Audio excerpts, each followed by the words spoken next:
Inapendeza, haipendezi? Mbona mnanuna? Bwana Yesu asifiwe. Kama unapenda Yesu pekee.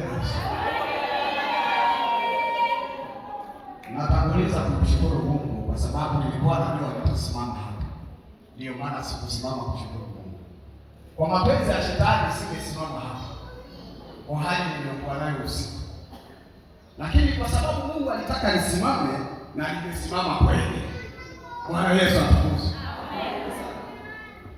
Kwa hiyo tunakwenda kusoma risala ya Mtabua kwa ufupi.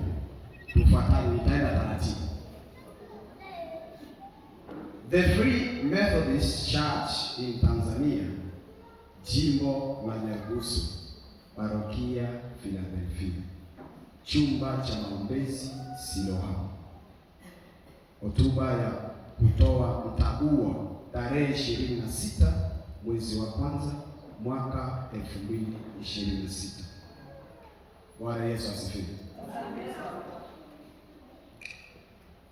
Tunamshukuru Mungu kwa ulinzi wake aliyotulinda kwa muda wa kumchunga mtabua alipowekwa kitandani hadi kutoka kwake.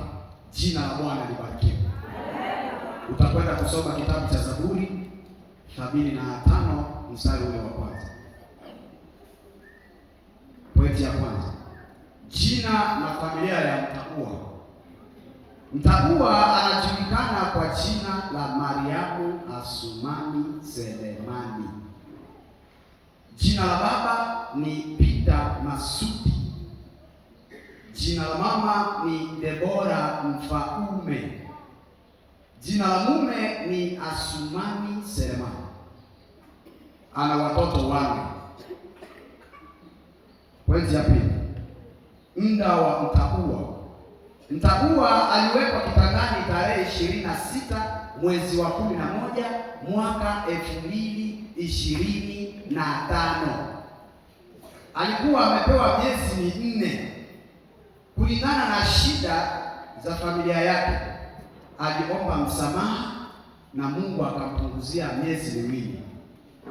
Hivyo kuanza siku ile yake ya kwanza kuwa kitandani mpaka leo tarehe 26 mwezi wa kwanza mwaka 2026, muda aliyokaa kitandani ni miezi miwili na imebaki miezi miwili. Jina la Bwana litukuzwe. Jina la Bwana litukuzwe. Tuko pamoja?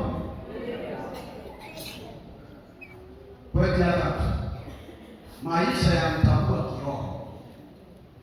Mtabua ni Mkristo wa kanisa la FMCT, Parokia Philadelphia, kanisa la mahali Kibe.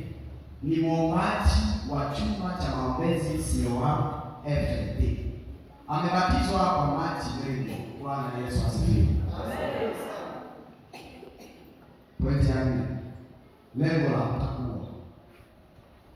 Lengo la mtabua. Washe wakati ndio ni chama cha kuishi sasa. Bwana Yesu atusaidie. Ndio tunachanganya kama hizo. Kwa sisi ni wengi. Bwana Yesu asifiwe.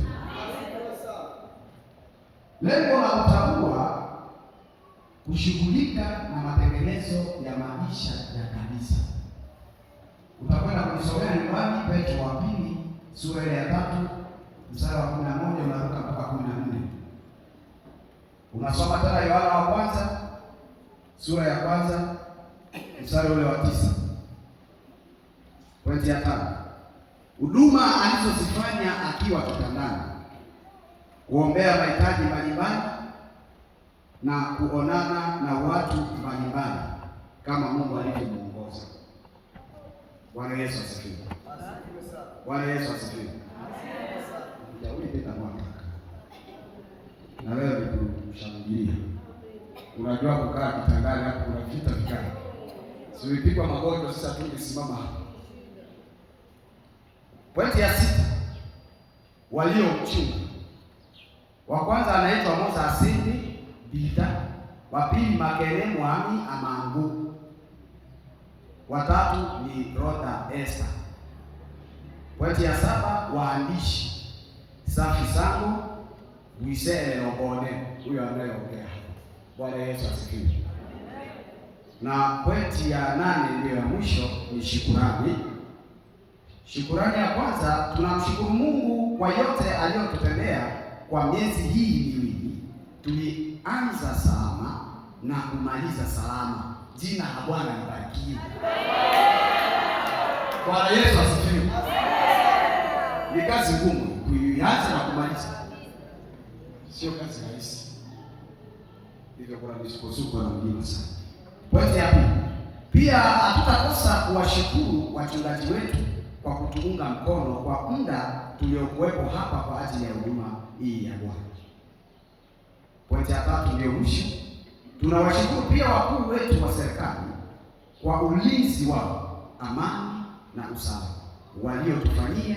Mungu awabariki sana. Mungu awabariki sana. Unajua watu wa giza wanakuanga na soka sana.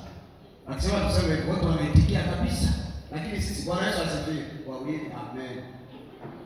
Bwana atuongoze. Imefanyika Pentekoste tarehe 26 mwezi wa kwanza mwaka 2026 kwa ajili ya chumba cha Siloamu, parokia ya Philadelphia, Bone Ahabe wa Jeremy Eloboch. Na Bwana atubariki. Asante sana.